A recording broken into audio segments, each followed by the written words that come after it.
ಆತ್ಮೀಯ ಮಾಧ್ಯಮ ಮಿತ್ರರೇ, ನಾಳೆ ಬೆಳಿಗ್ಗೆ 6ರಿಂದ ಸಂಜೆ 6ರವರೆಗೆ ಕರ್ನಾಟಕ ಬಂದ್, ಕರ್ನಾಟಕ ಬಂದ್. ಹೋಟೆಲ್ ಮಾಲೀಕರಿಗೆ ನಿಮ್ಗೆ ಹೇಳ್ತಾ ಇದ್ದೀನಿ, ಇವತ್ತು ನಮ್ಮ ಸಾರಿಗೆ ಸಚಿವರು ಹೇಳಿದ್ದಾರೆ, ನಮ್ಮ ಸಂಘಟನೆಯವರು ಅಲ್ಲಿ ಆ ಬಂದ್ನಲ್ಲಿ ಭಾಗವಹಿಸಿದ್ರೆ ಮುಂದಿನ ದಿನಗಳಲ್ಲಿ ನೋಡ್ತೀನಿ, ಪ್ರಯತ್ನ ಮಾಡ್ತೀನಿ ಬಸ್ ನಿಲ್ಸೋದಕ್ಕೆ, ಅಥವಾ ಯಾರಾದ್ರೂ ಏನಾದ್ರೂ ಬಸ್ಗೆ ಕಲ್ಲು ಹೊಡೆದ್ರೆ ನಿಲ್ಲಿಸ್ತೀವಿ ಅಂತಯ್ಯ.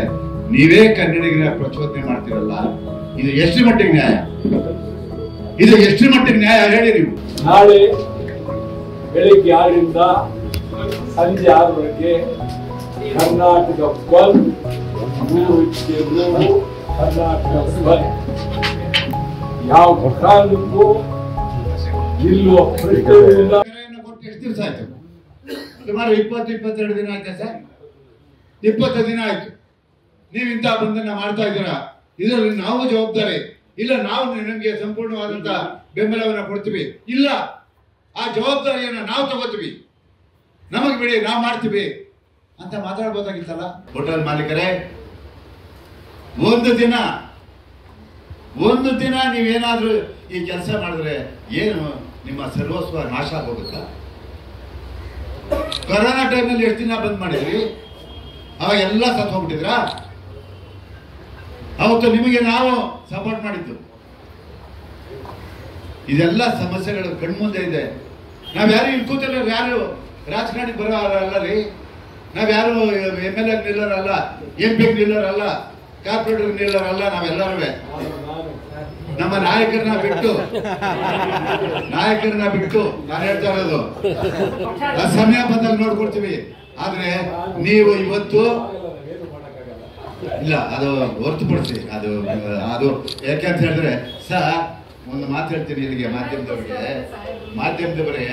ನಿಮ್ಮಂಥವ್ರು ಯಾಕೆ ಅಲ್ಲಿ ಇರಬೇಕು ಅನ್ನೋದಕ್ಕೆ ನಾನು ಸಣ್ಣ ಉದಾಹರಣೆ ಕೊಡ್ತೀನಿ. 5 ಬಾರಿ ಆಯ್ಕೆ ಆಗಿದ್ದಾರೆ ವಾಟಾಳ್ ನಾಗರಾಜ್ ಅವರು, 5 ಬಾರಿ ಶಾಸಕರಾಗಿದ್ದಾರೆ.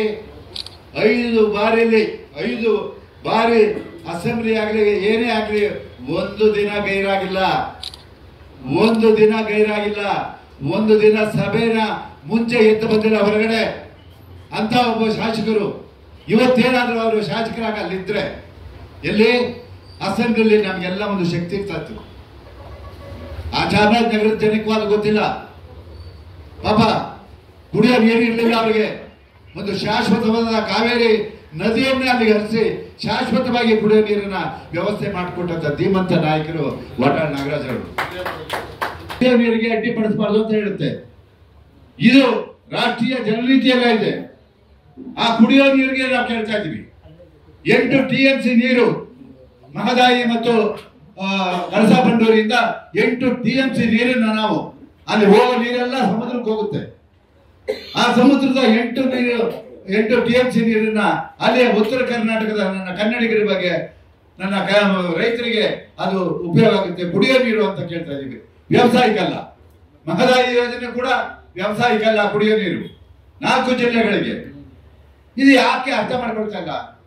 ನಿನ್ನೆ ನಾವು ಪ್ರತಿ ಬಾರಿ ಬಂದ್ಗೆ ಕರೆ ಕೊಟ್ಟಂತ ಸಂದರ್ಭದಲ್ಲಿ ನಾವು ಎಲ್ಲ ಜನರನ್ನ ಹೋಗಿ, ವಾಣಿಜ್ಯೋದ್ಯಮಿಗಳನ್ನ, ಬೀದಿ ವ್ಯಾಪಾರಿಗಳನ್ನ ಮತ್ತು ಇತರೆ ವ್ಯಾಪಾರಸ್ಥರನ್ನ ಮಾಲ್ಗಳಲ್ಲಿ ಹೋಗಿ ನಾವೆಲ್ಲ ಮಾಲ್ಗಳನ್ನ ಮನವೊಲಿಸಿ ಅವನ್ನ ನಮ್ಮ ಒಂದು ಏನು ಬೆಂಬಲವನ್ನ ಕೇಳ್ತಾ ಇದ್ವೋ ಆ ಕೆಲಸ ನಾವು ಒಂದು ವಾಹನದಲ್ಲಿ ಹೋಗಿ ಪ್ರಚಾರ ಮಾಡ್ಕೊಂಡು ಬರ್ತಾ ಇದ್ದೋ. ಇಲ್ಲಿವರೆಗೆ ಯಾರೂ ನಿರ್ತಿರ್ಲಿಲ್ಲ. ಇವತ್ತು ಸರ್ಕಾರ, ನೀವು ಪೊಲೀಸ್ನವ್ರನ್ನ ಇಟ್ಕೊಂಡು ಪೊಲೀಸರನ್ನ ಮುಖಾಂತರ ಈ ಬಂಧನ ವ್ಯವಸ್ಥಿತವಾಗಿ ನೀವು ಹತ್ತಿಕ್ಕುವಂತ ಕೆಲಸವನ್ನ ಮಾಡ್ತಾ ಇದ್ದೀರಾ. ನೀವು ಯಾರನ್ನೇ ಹತ್ತಿಕ್ಬೇಕಾಗಿತ್ತು? ನಿನ್ನೆಯಿಂದ ನಿಮ್ಮ ಯೋಗ್ಯತೆಗಳೆಲ್ಲ ಗೊತ್ತಾಗ್ತಾ ಇದೆ. ಯಾರ ಯೋಗ್ಯತೆ ಏನೇನಂತ ಗೊತ್ತಾಗ್ತದೆ. ಆ ಸೆಡ್ಡಿನಲ್ಲಿ ಅಂತ ಹನಿ ಟ್ರಾಪ್ ಮಾಡ್ತಾ ಇದಾರಲ್ಲ, ಅವ್ರನ್ನ ಅರೆಸ್ಟ್ ಮಾಡಬೇಕಾಗಿತ್ತು, ನಮ್ಮನ್ನಲ್ಲ. ಸುಮಾರು 48 ಶಾಸಕರನ್ನ ಹನಿ ಟ್ರಾಪ್ ಮಾಡಿದಾರಲ್ಲ, ಅಂತವ್ರನ್ನ ನೀವು ಬಂಧಿಸಬೇಕಾಗಿತ್ತು. ಅದು ಬಿಟ್ಬಿಟ್ಟು ಇವತ್ತು ನಾವು ಈ ನಾಡಿಗೆ, ಈ ಭಾಷೆಗೆ, ಕನ್ನಡಿಗರಿಗೆ ಕನ್ನಡಿಗರ ಉದ್ಯೋಗಕ್ಕೆ, ಬೆಳಗಾವಿನಲ್ಲಿ ಮರಾಠಿಗರ ಒಂದು ದಬ್ಬಾಳಿಕೆ, ದೌರ್ಜನ್ಯಕ್ಕೆ ನಾವು ಅವರ ವಿರುದ್ಧವಾಗಿ ಹೋರಾಟವನ್ನು ಮಾಡ್ತಾ ಇದ್ರೆ, ಇವತ್ತು ನೀವು ಸರ್ವಾಧಿಕಾರ ತೋರಿಸ್ಕೊಂಡು ಅಧಿಕಾರ ಕೊಡ್ತಾರೆ ಜನ. ಅಧಿಕಾರವನ್ನು ಕೊಟ್ಟಿದ್ದಾರೆ, ಯಾಕೆ ಕೊಟ್ಟಿದ್ದಾರೆ ಅನ್ನೋದನ್ನ ಅರ್ಥ ಮಾಡ್ಕೊಳ್ಳಿ, ನಮ್ಮ ಕಳಕಳಿಯನ್ನು ಅರ್ಥ ಮಾಡ್ಕೊಳ್ಳಿ. ಅಧಿಕಾರ ಕೊಟ್ಟಾಗ ಕನ್ನಡದ ಕೆಲಸವನ್ನು ಮಾಡಿ, ಕನ್ನಡಿಗರ ಕೆಲಸವನ್ನು ಮಾಡಿ, ಈ ನಾಡಿನ ಉದ್ಧಾರ ಮಾಡಿ ಅಂತ ಹೇಳ್ಬಿಟ್ಟು ಕೊಡ್ತಾರೆ. ಎಲ್ಲಿ 29 ಜನ ಸಂಸದರು ಎಲ್ಲೋದ್ರು? ನಾಚಿಕೆ ಆಗಲ್ವಾ ನಿಮಗೆ? 29 ಜನ ಸಂಸದರು ಒಂದು ದಿನ ಆದ್ರೂ ಕೂಡ ಈ ನಾಡಿನ ಬಗ್ಗೆ, ಇಲ್ಲಿ ನಡೀತಾ ಇರೋ ದೌರ್ಜನ್ಯದ ಬಗ್ಗೆ, ಮರಾಠಿ ದೌರ್ಜನ್ಯದ ಬಗ್ಗೆ, ಮತ್ತೆ ಮಹದಾಯಿ ಬಗ್ಗೆ, ಕಳಸಾ ಬಂಡೂರಿ ಬಗ್ಗೆ, ಉದ್ಯೋಗದ ಬಗ್ಗೆ ನೀವು ಕೇಂದ್ರದಲ್ಲಿ ಏನಾದ್ರೂ ಮಾತಾಡಿದ್ದೀರಾ? ನಾನು 2 ಪಕ್ಷಗಳಿಗೆ ಕೇಳ್ತೀನಿ, ಆಡಳಿತ ಮತ್ತು ವಿರೋಧ ಪಕ್ಷಗಳಿಗೆ. ವಿರೋಧ ಪಕ್ಷಗಳು ನೀವೇನ್ ಮಾಡ್ತಾ ಇದ್ದೀರಾ? ಕೇಂದ್ರದಲ್ಲಿ ನಿಮ್ ಸರ್ಕಾರ ಇದೆ, ನೀವೊಂದು ನಿಯೋಗ ಹೋಗೋದಾಗಿತ್ತು.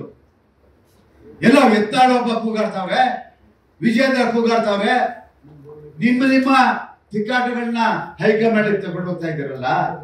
ಆದ್ರೆ ಕನ್ನಡಿಗರ ಸಮಸ್ಯೆ ಏನಾದ್ರು ಒಂದು ದಿನ ನೀವು ಯಾರಾದ್ರೂ ತಗೊಂಡೋಗಿದ್ದೀರಾ? ಯಾರಾದ್ರೂ ಒಬ್ರು MLA-ಗಳಾಗಿರ್ಬೋದು, ಸಂಸದರಾಗಿರ್ಬೋದು, ನೀವು ಯಾರಾದ್ರೂ ಈ ನಾಡಿನ ಸಮಸ್ಯೆಯನ್ನು ಹೇಳಿದ್ದೀರಾ? ನಾವು ಹಿಂಗೆ ಕೇಂದ್ರ ಸರ್ಕಾರವನ್ನ ಗಮನ ಸೆಳೆಯೋದು, ಬಂದಂತ ಕೊಟ್ಟನ್ನು ಕರ್ಕೊಂಡು ಹೋಗಿ ಬಂದ್ಗೆ ಬೆಂಬಲವನ್ನು ವ್ಯಕ್ತಪಡಿಸಬೇಕು ಅಂತ ಕೇಳಬೇಕು ಅಂದಾಗ ಅದನ್ನು ನೀವು ಬಂಧನವನ್ನು ಮಾಡಿದ್ರು. ಅದನ್ನು ಖಂಡಿಸುವುದರ ಮೂಲಕ ಇವತ್ತು ವಿಶೇಷವಾದ ಪತ್ರಿಕಾಗೋಷ್ಠಿಯನ್ನು ಕರೆದು ನಿಮ್ಮ ಮೂಲಕ ಇಡೀ ಕರ್ನಾಟಕದ ಎಲ್ಲ ಕನ್ನಡ ಪರ ಸಂಘಟನೆಗಳು, ಕನ್ನಡಿಗರು ನಿಮ್ಮ ಕಾರ್ಖಾನೆಗಳನ್ನ ಬಂದ್ ಮಾಡಬೇಕು, ಹೋಟೆಲ್ಗಳನ್ನ ಬಂದ್ ಮಾಡಬೇಕು, ಕೆಲಸಕ್ಕೆ ಹೋಗುವಂಥದ್ದು ಯಾರು ಹೋಗಬಾರ್ದು. ಎಲ್ಲ ಕನ್ನಡ ಪರ ಸಂಘಟನೆಗಳು ಸ್ವಾಭಿಮಾನದ ಮೂಲಕ ನಮ್ಮ ಹೋರಾಟದ ಹಕ್ಕನ ಬೇಡಿಕೆಯನ್ನು ಮಂಡಿಸುವಂಥ ಕೆಲಸಕ್ಕೆ ನಾವೆಲ್ಲರೂ ಕೈ ಜೋಡಿಸುವಂಥ ಕೆಲಸವನ್ನು ಮಾಡೋದು ಹೇಳ್ಕೊಂಡು ಇವತ್ತು ವಾಟಾಳ್ ನಾಗರಾಜರ ನಾಯಕತ್ವದಲ್ಲಿ ಎಲ್ಲರೂ ನಾವು ಒಂದಾಗಿದ್ದೇವೆ. ಕರ್ನಾಟಕ ಬಂದು ಯಾರೋ ಕೆಲವು ಸಂಘಟನೆಗಳು ತಮ್ಮ ಹಿತಾಸಕ್ತಿಗೋಸ್ಕರ, ತಮ್ಮ ಪ್ರಚಾರಕ್ಕೋಸ್ಕರ ಕರ್ನಾಟಕ ಬಂದನ್ನು ವಿರೋಧಿಸ್ತಾ ಇದ್ದಾರೆ. ಅವ್ರು ಕನ್ನಡಿಗರಲ್ವಾ? ನಾವಿವತ್ತು ಏನು ಈ ಬಂಧನ ಕರೆ ಕೊಟ್ಟಿರೋದು? ರಾಜ್ಯ ಮತ್ತು ಕೇಂದ್ರ ಸರ್ಕಾರ ಎಚ್ಚರಿಸುವಂತ ಕೆಲಸವನ್ನ ಕರ್ನಾಟಕ ಬಂದ್ಗೆ ಅವೆಲ್ಲ ಇವತ್ತು ಬೆಂಬಲಿಸಬೇಕಾಗ್ತದೆ. ಇವತ್ತು ನಮ್ಮ ಕನ್ನಡ ಪರ ಸಂಘಟನೆಗಳು ಕೆಲವರು ತಮ್ಮ ಹಿತಾಸಕ್ತಿಗೆ ಅನುಗುಣವಾಗಿ ಇವತ್ತು ಕಾರ್ಯನಿರ್ವಹಿಸ್ತಾ ಇದ್ದಾರೆ. ಅದನ್ನ ಬಿಟ್ಟು ಇವತ್ತು ನಮ್ಮ ನಾಯಕರಾದ ಶ್ರೀ ವಾಟಾಳ್ ನಾಗರಾಜ್ ಅವರ ನಾಯಕತ್ವದಲ್ಲಿ ನಡೆಯುತ್ತಿರುವಂತಹ ಕರ್ನಾಟಕ ಬಂದ್ಗೆ ಎಲ್ಲ ಕನ್ನಡ ಪರ ಸಂಘಟನೆಗಳು ತಮ್ಮ ತಮ್ಮ ಭಿನ್ನಾಭಿಪ್ರಾಯಗಳ ಬದಿಗೊತ್ತಿ ಇವತ್ತು ವಾಟಾಳ್ ನಾಗರಾಜ್ ಅವರು ಮಾಡ್ತಾರೆ ಅವ್ರ ಮನೆ ಕೆಲಸಕ್ಕಲ್ಲ, ಇಡೀ ಕರ್ನಾಟಕದ ಹಿತರಕ್ಷಣೆಗಾಗಿ ಆ ರೀತಿ ಅವರ ಬದ್ಧತೆ ಇಟ್ಕೊಂಡು ಇವತ್ತು ವಾಟಾಳ್ ನಾಗರಾಜ್ ಅವರ ನೇತೃತ್ವದಲ್ಲಿ ನಡೆಯುವಂತಹ ಬಂದ್ಗೆ ಸಂಪೂರ್ಣವಾದ ಬೆಂಬಲವನ್ನ ಕೊಡಬೇಕು ಮತ್ತು ಕರ್ನಾಟಕ ವಿಚಾರ ವೇದಿಕೆ ನಾಳೆ ನಡೆಯುವಂತಹ ಕರ್ನಾಟಕ ಬಂದ್ಗೆ ಬೆಂಬಲಿಸ್ತಾರೆ ಅಂತ ಹೇಳಿ ನನ್ನ ಮಾತನ್ನು ಮುಗಿಸ್ತೀನಿ. ಒಂದಿನ ನೀವು ವಾಹನ ಓಡಿಸ್ಬೇಡಿ, ಮನೆಯಲ್ಲಿ ಆರಾಮಾಗಿರಿ, ಶಾಲಾ ಕಾಲೇಜುಗಳು ಮುಚ್ಚಿ. ಇದು ಒಂದು ರೀತಿ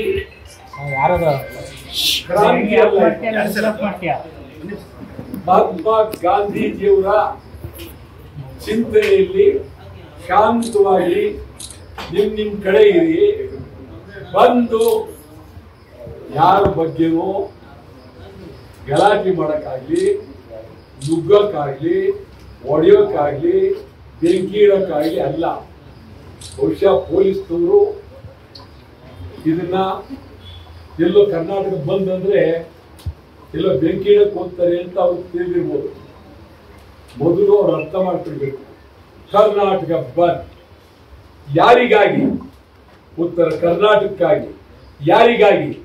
ಕಲ್ಯಾಣ ಕರ್ನಾಟಕಕ್ಕಾಗಿ, ಇಡೀ ರಾಜ್ಯಕ್ಕಾಗಿ, ಬೆಳಗಾವಿಗಾಗಿ, MESಗಾಗಿ, ಶಿವಸೇನೆ ವಿರುದ್ಧ ಬೆಳಗಾವಿ ಜಿಲ್ಲೆ ಅಧಿಕಾರ, ಸಾಮ್ರಾಜ್ಯ ಪ್ರತಿಭಟನೆ, ಕಂಡಕ್ಟರ್ ಮೇಲೆ ಏಟ್ ಬಿದ್ದಿದೆ, ಕನ್ನಡ ಚಾಲಕನ ಮೇಲೆ ಬೆಳಗಾವಿಯಲ್ಲಿ ಹೊಡೆದಿದ್ದಾರೆ.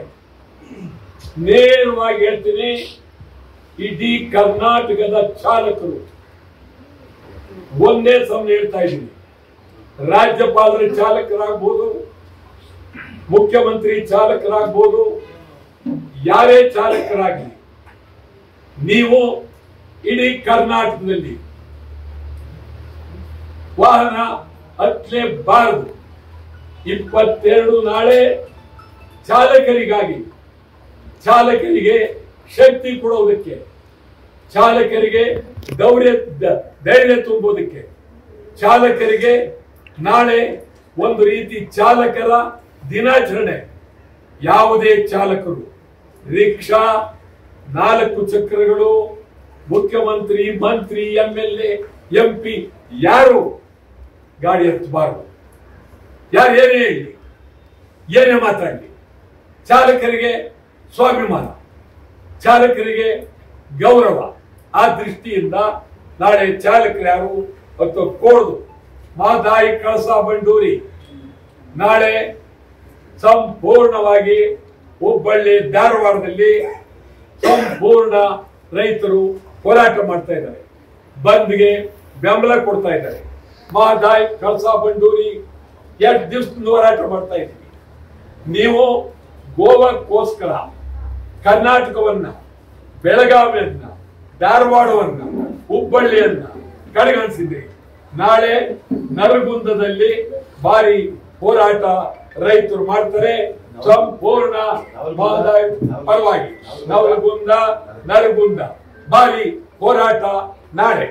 ಕೊಪ್ಪಳ ಸುತ್ತ ಕಾರ್ಖಾನೆ ಬೇಡ.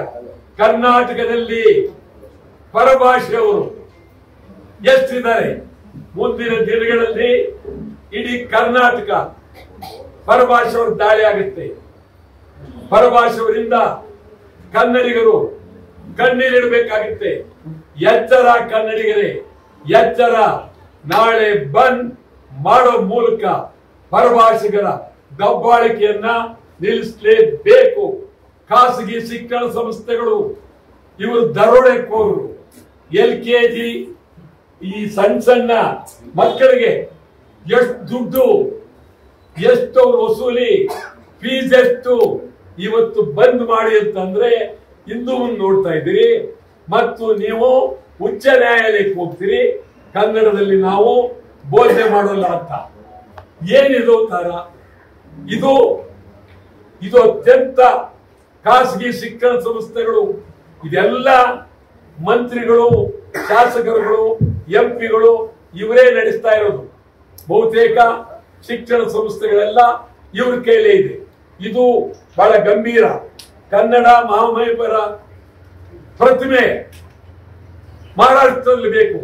ಬೆಳಗಾವಿಯಲ್ಲಿ ಶಿವಾಜಿ ಪ್ರತಿಮೆ, ಬೆಂಗಳೂರಿನಲ್ಲಿ ಶಿವಾಜಿ ಪ್ರತಿಮೆ, ಸಂಭಾಜಿ ಪ್ರತಿಮೆ. ಆದ್ರೆ ಮಹಾರಾಷ್ಟ್ರದಲ್ಲಿ ಬೇಡವ ಇದು? ಯಾಕೆ ಬೇಡ? ಏನ್ ಇಲ್ಬೇಕು? ಅಲ್ಲೇ ಬೇಡ? ಮಾಡಲೇಬೇಕು ನೀವು. ಕೇಂದ್ರ ಸರ್ಕಾರದ ಮಲತಾಯಿ ಧೋರಣೆ. ನಾನು ಹೇಳ್ತೀನಿ, ಮಾನ್ಯ ಮುಖ್ಯಮಂತ್ರಿಯವರಿಗೂ ಉಪಮುಖ್ಯಮಂತ್ರಿ DK ಶಿವಕುಮಾರ್ ಅವರೇ, ನೀವು ಮಾಡಿದ್ರೆ ಮಾತ್ರ ಪ್ರತಿಭಟನೆ. ಯಾವಾಗಿಂದ ನೀವು ಪ್ರತಿಭಟನೆ ಮಾಡ್ತಾ ಇದ್ದೀರಿ? DK ಶಿವಕುಮಾರ್ ಅವರೇ, ನಿಮ್ಮ ಬಗ್ಗೆ ಗೌರವ ಇದೆ, ಬಹಳ ಗಂಭೀರವಾಗಿ ಚಿಂತನೆ ಮಾಡಬೇಕು.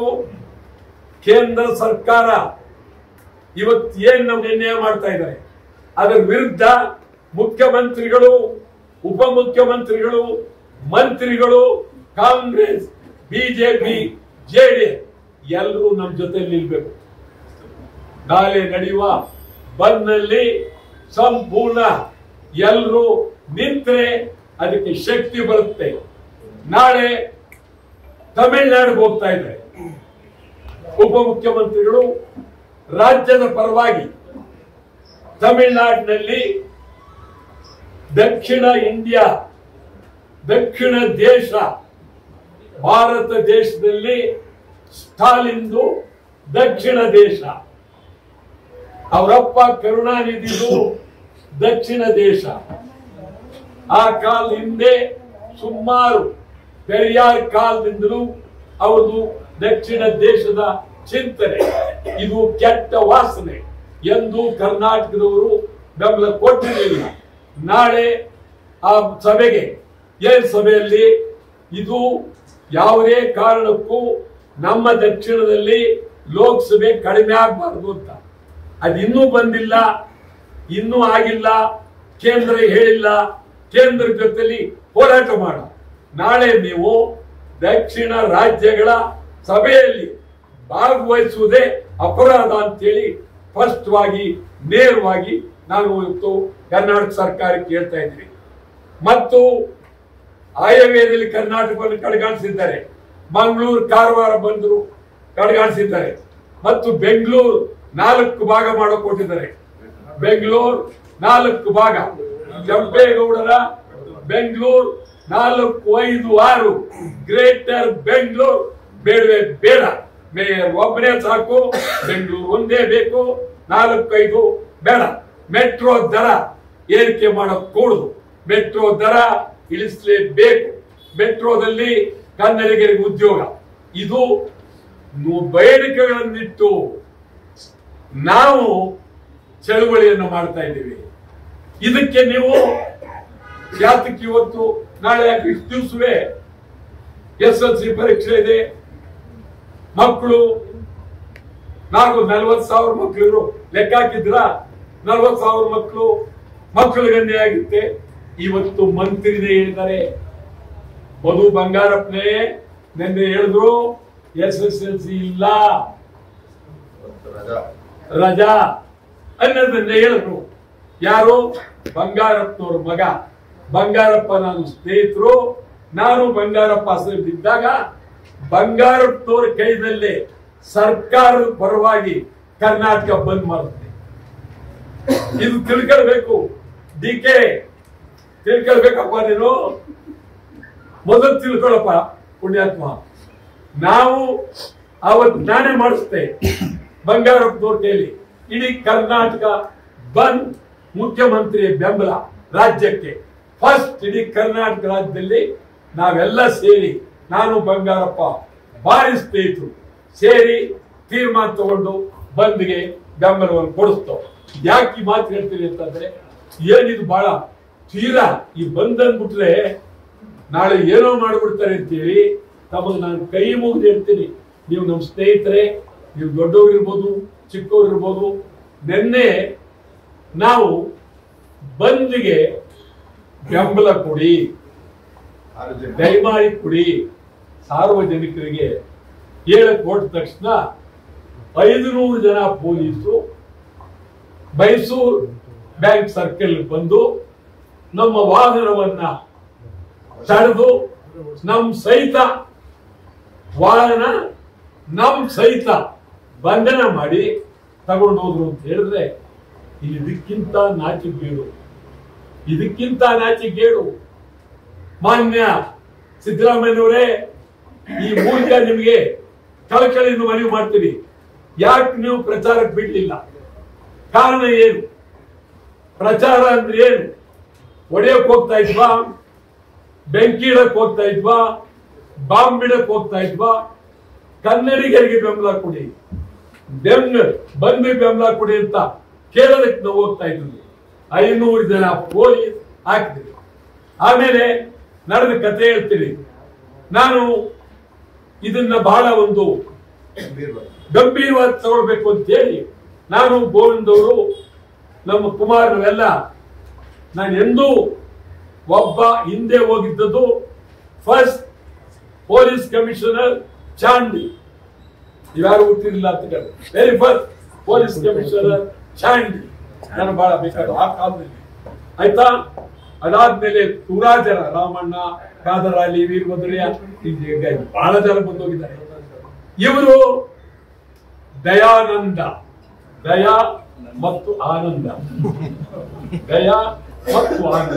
ಇವ್ರಿಗೆ ದಯನೂ ಇಲ್ಲ, ಆನಂದನೂ ಇಲ್ಲ. ಇವ್ರು ನೋಡ್ಲೇಬೇಕು ಪುಣ್ಯಾತ್ಮನ ಅಂದ್ಬಿಟ್ಟು ನಾವು ಎಷ್ಟೇ ಇರ್ಲಿ, ನಾನು 67ರಲ್ಲಿ ಅಸೆಂಬ್ಲಿ ಮೆಂಬರ್ ಫಸ್ಟ್, ನನಗೆ 25 ವರ್ಷ. ನಿಜಲಿಂಗಪ್ಪನವ್ರು ಆಗಿದ್ರು. ನಾನು ಸ್ವಲ್ಪ ಬದಲಾವಣೆ ಆಗಿದ್ರೆ ನಾನೇ ಮುಖ್ಯಮಂತ್ರಿ ಆಗ್ತಿದ್ದೆ. ಈ ಪೊಲೀಸ್ನವರೆಲ್ಲ ನಾನು ಹಿಂದೆ ಸುತ್ತ ಕೆಳಗೆ ಮೂಲಿಕೆ ಕೂತು ನಿಂತರ ಮಲಗಿದ್ರ ಕುಡಿದ್ರ ಎಲ್ಲ ಇರ್ತಿದ್ರು. ಅದೊಂದು ಕಾಲ. ಆದರೆ ಈ ಪೊಲೀಸ್ ಕಮಿಷನರ್ಗೆ ನಾನು ಯಾರೂವರೆಗೆ ಗೊತ್ತಾಗಿಲ್ವೇ? ನಾವೆಲ್ಲ ಪಾಪ ಹಗಲು ರಾತ್ರಿ ಏನ್ ನಮ್ಗೇನ್ ಬೇರೆ ಕೆಲಸ ಇಲ್ವಾ? ನಾವು ಅಲ್ಲಿ ಹೋದೋ ನಿಮ್ಗೆ ಹೇಳ್ತೀರಿ, ನಾವು ಮಾಧ್ಯಮ ತಿಳ್ಕೋಬೇಕು. ಇದ್ರ ಮುಖ್ಯಮಂತ್ರಿ ಸಿಕ್ಲಿ ಹೇಳ್ತೀವಿ, ಇನ್ನೂ ಸಿಕ್ಕಿಲ್ಲ. ಹೋಗ್ತೀವಿ, ಅಷ್ಟು ದೂರ ಇದೆ 2 ಚೇರ್ಗಳು ಅಲ್ಲಿ ಪೊಲೀಸ್ ಕಮಿಷನರ್ ಇಲ್ಲಿ. ಅದೇ ಭಾಸ್ಕರ್ ರಾವ್ ಪೊಲೀಸ್ ಕಮಿಷನರ್ ಆದ್ರು. ಅದೆಲ್ಲೋ ಸಿಕ್ಬಿಟ್ರು. ನನಗೆ 1 ನಿಮಿಷ ಬಂದಿಲ್ಲ ನಮ್ಮ ಆಫೀಸ್ಗೆ ಅಂತ ಕರ್ಕೊಂಡೋಗಿ. ಸತ್ಯ ನಿಮ್ಗೆ ಹೇಳ್ತೀನಿ, ಭಾಸ್ಕರ್ ರಾವ್ ಕೂತ್ಕೊಳ್ಳೋ ಕುರ್ಚಿ, ಅದ್ರ ಪಕ್ಕದಲ್ಲಿ ಒಂದು ಕುರ್ಚಿ ಹಾಕಿ ನನ್ನ ಕೂರಿಸ್ಕೊಂಡು ಒಟ್ಟಿಗೆ ಫೋಟೋ ತೆಗಿಸಿ ಅದನ್ನ ಕಂಪ್ಲೀಟ್ ಇದ್ ಮಾಡಿದೆ. ಫೋಟೋ ಕಂಪ್ಲೀಟ್ ಇಡೀ ರಾಜ್ಯಕ್ಕೆ ಬಿಡುಗಡೆ ಮಾಡಿ. ಈ ನಮ್ಮ ದಯವಿಲ್ಲದ ಆನಂದವಿಲ್ಲದ ನಮ್ಮ ದಯಾನಂದರವರ ನೋಡ ಅಂತ ನಾವು 3 ಜನ ಹೋದೋ. ಕುರ್ಚಿ ಅಷ್ಟು ದೂರ, ಇಲ್ಲಿ ಮಾತಿಲ್ಲ, ಕತೆ ಇಲ್ಲ, ಕಣ್ಣಿಲ್ಲ, ತುಟಿ ಆಡ್ಸಲ್ಲ ಕೂತಿದ್ರು. ನಾನು ಆಮೇಲೆ ಸ್ವಲ್ಪ ತೀಟೆ ಮಾಡ್ಬೇಕಿಲ್ಲ ಅಂದ್ಬಿಟ್ಟು ಇಲ್ಲೇ ಕೂತ್ಕೊಂಡು ಒಂದೇ ಇಲ್ಲಿ ಕೂತ್ಕೋಬೇಕಾ, ಇಲ್ಲಿ ಕೂತ್ಕೋಬೇಕಾದ್ರೆ ಆಮೇಲೆ ನಾನು ಹೇಳಿದೆ ಬಿಡಪ್ಪ ಇದೆಲ್ಲ ಆಯ್ತು ಇಲ್ಲೇ ಕೂತ್ಕೊಂಡ. ಸರಿ, ನೀವು ಏನು ಯಾಕೆ ನೀವು ಲಾರಿ ತರಲಿ? ಇಲ್ಲ, ಬಂದ್ ಮಾಡಕ್ ಕೂಡುದು. ಅರೆ ಬಂದ್ ಮಾಡಕ್ ಕೂಡುದು ಒಂದು ವಿಚಾರ ನೀವ್ಯಾರು ಹೇಳಕ್ಕೆ? ಲಾರಿ ತರದ್ದೆ ಅಷ್ಟಕ್ಕೆ ಅಷ್ಟು ವಿಚಾರ ಹೇಳಿ. ಲಾರಿ ತರದ್ದೆ ಹೇಳಿ, ಇಲ್ಲ ಇಲ್ಲ ಅದನ್ನ ನೀವು ಪ್ರಚಾರ ಮಾಡக்கூಡು ಅಂತ ಹೇಳಿ. ದಯಾನಂದ್ ಅವರೇ ಕಾನೂನು ಅಂದ್ರು. ಕಾನೂನು ಇದೆಯಾ? ಅದು ಅಲ್ಲಿವರೆಗೆ ಮುಖ ಗಂಟೆ ಹಾಕೊಂಡೆ ಮಾತಾಡ್ತಾ ಇತ್ತು, ಬಾಯಿ ಗಂಟೆ ಹಾಕೊಂಡು. ನಾವ್ ಏನ್ ಮಾಡಿದ್ರು ಆ ಮುಖವೇ ನಗೋ ಬರ್ತಿರ್ಲಿಲ್ಲ. ಆಮೇಲೆ ನಾನು ಒಂದು ಪ್ಲಾನ್ ಮಾಡಿ ನಾನು ಯೋಚನೆ ಮಾಡಿ ನೋಡಿ, ಒಂದ್ ಕಡೆ ಕೋರ್ಟು ನ್ಯಾಯಾಲಯಗಳಲ್ಲಿ ನ್ಯಾಯಾಧೀಶರಿರ್ತಾರೆ, ಕಾನೂನು ಗಲ್ಗೆ ಹಾಕ್ಬೇಕು ಅಂತಿದೆ. ಸ್ವಲ್ಪ ಯೋಚನೆ ಮಾಡ್ತಾರೆ ಅವರು, ಏನಪ್ಪ ಗಲ್ಗೆ ಹಾಕ್ಬೋದಾ ಈ ಮನುಷ್ಯನ? ಕಾನೂನೇನು ಇದೆ, ಗಲ್ಗೆ ಹಾಕ್ಬೇಕಾ, ಜೀವಾವಧಿ ಕೊಡ್ಬೇಕಾ ಅಂತ ನೋಡಿ ತಮ್ಮ ವಿವೇಚನೆ, ಕಾನೂನಿನ ಜೊತೆಗೆ ನಿಮ್ಮ ವಿವೇಚನೆ, ನೀವು ರಬ್ಬರ್ ಇದ್ದಂಗಿರ್ಬೇಕು ಅಂದೆ. ನಗ ಕಲ್ಪಿಸ್ತಾರೆ. ಇಷ್ಟು ಬೇಕಾಗಿತ್ತು ನಮಗೆ.